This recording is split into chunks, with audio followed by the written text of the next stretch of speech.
Weather Service has issued a dust storm warning for the following counties in Arizona: Maricopa and Pinal counties. Until 7 p.m. Mountain Daylight Time, a dust storm warning is issued when winds have generated large areas of blowing dust or blowing sand that have substantially reduced visibilities to 1/4 mile or less, resulting in hazardous driving conditions in some areas.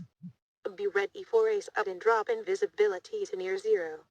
Use extra caution and slow down while driving, as objects on and near roadways will be seen only at close range. If you encounter blowing dust or blowing sand on the roadway or see it approaching, pull off the road as far as possible and put your vehicle in park. Turn the lights all the way off and keep your foot off the brake pedal.